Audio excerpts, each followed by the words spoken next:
এই ৭টি চোরাই মোটরসাইকেলের সাথে যে সম্পৃক্ত তিনজন চোর চক্রের ৩জন সক্রিয় সদস্যকে আমরা গ্রেপ্তার করতে সক্ষম হয়েছি। ঘটনাটি শুরু হয়েছিল বেসিক্যালি জুলাই পুনর্জাগরণের অনুষ্ঠানকে ঘিরে। আপনারা জানেন যে গত অগাস্ট মাসের ৫ তারিখে মানিক মিয়া অ্যাভিনিউতে একটি অনুষ্ঠান হয়েছিল, জুলাই পুনর্জাগরণের অনুষ্ঠান।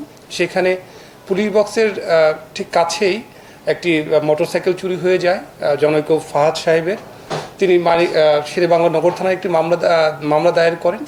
এই মামলাটি আমাদের ডিবির কাছে আসার পরে ডিবি তেজগাঁ বিভাগের একটি টিম এটিকে নিয়ে কাজ করা শুরু করে।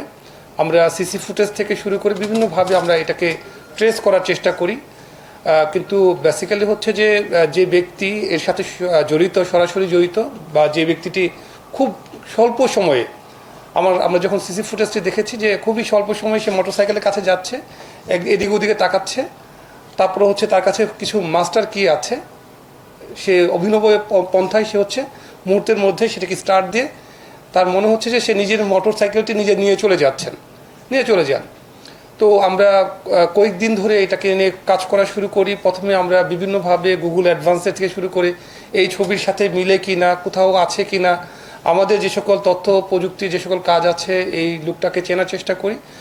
কিন্তু দেখা যায় যে এই লোকটি হচ্ছে ঢাকাতে খুব সম্ভবত ভাসমান একটি ব্যক্তি, এবং আমাদের সেই কাজ নিয়েই আমরা বেসিক্যালি পরে দেখি যে এই লোকটি হচ্ছে বসবাস করে হচ্ছে নরসিংদীর পলাশে, তবে সেখানেও তার বাড়ি না, তার বাড়ি হচ্ছে ঝিনাইদহতে।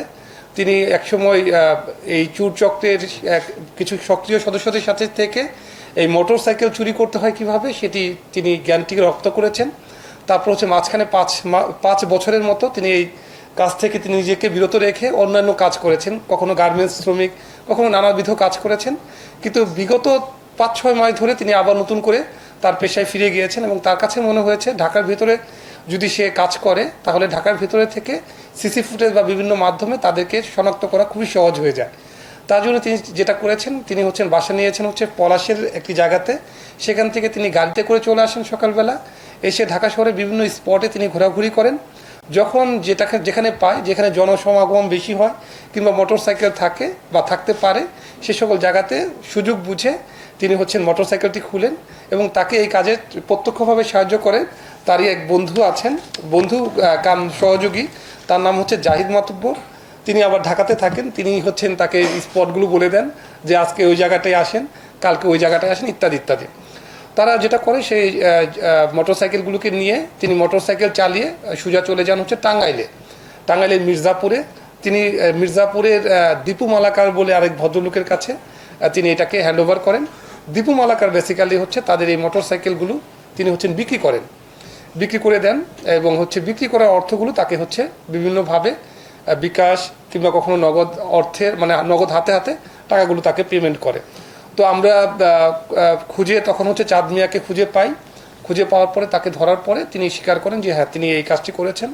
তিনি তারপরে হচ্ছে আমাদেরকে নিয়ে মোহাম্মদপুর থেকে তার যে সহযোগী আছেন জাহিদ মাতুব্বর, তাকে আমরা গ্রেপ্তার করি, এবং জাহিদ মাতুব্বরকে গ্রেপ্তার করার পরে আমরা দীপু মালাকারের কাছে যাই, এবং দীপু মালাকারকে তার দেখানো মতে তার হেফাজত থেকে এবং তিনি যে দু এক জায়গায় যেখানে নাকি তিনি এগুলোকে দিয়েছেন, সেল করেছেন, তাদের কাছ থেকে আমরা 7টি মোটরসাইকেল একদমই নতুন আমার কাছে মনে হচ্ছে, এবং তারা যখন চিহ্নিত করে ভালো মোটরসাইকেলগুলো তারা নেওয়ার চেষ্টা করে, কারণ সেগুলো আবার বাজারে বিক্রি করা সহজ।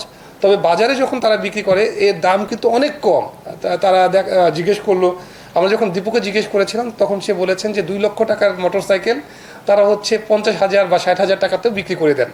তো এটা একটা হয়তোবা এর জন্য হয়তো অনেক ক্রেতারা এই উৎসাহিত হয়ে থাকে। তো আমরা এই কাজটি করেছি। তবে আমরা এই চোর চক্রকে ধরে আমরা হচ্ছে আরও কাজ করছি, কারণ আমার কাছে মনে হয়েছে যে ঢাকা শহরে হয়তোবা একাধিক চোর চক্র, বিশেষ করে মোটরসাইকেল চোর চক্র সক্রিয় আছে। আমরা প্রত্যেকটাকে এই চক্রটিকে যদি আমরা রিমান্ডে আরও ভালো করে জিজ্ঞাসাবাদ করতে পারি তাহলে হয়তোবা আরও অন্যান্য যে সকল চোর চক্র আছে তাদেরকে আমরা গ্রেপ্তার করতে সক্ষম হব। মাত্র 30% টাকায় জমির মালিক হয়ে নতুন বাংলাদেশের গড়ে তোলার স্বপ্ন দেখা বাংলা বসতি।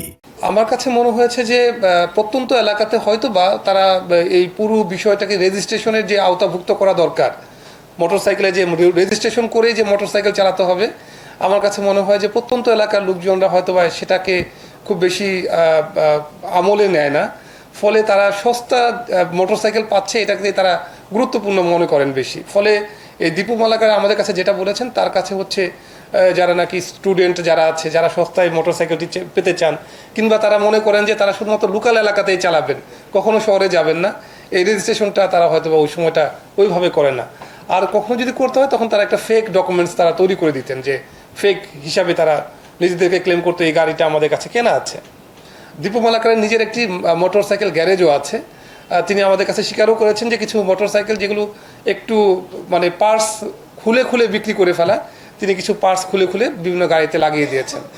যে এলাকাটা গিয়ে আমাদের দেখতে হয় সেটা হচ্ছে মোহাম্মদপুর এলাকা, সেখানে পড়েছে। এবং আপনারা জানেন যে মোহাম্মদপুরের বিভিন্ন সময়ে বিভিন্নভাবে এটি পত্রিকার নিউজ চলে আসে, মিডিয়াতে চলে আসে, ফেসবুকে বিভিন্নভাবে ভাইরাল হয়ে যায়।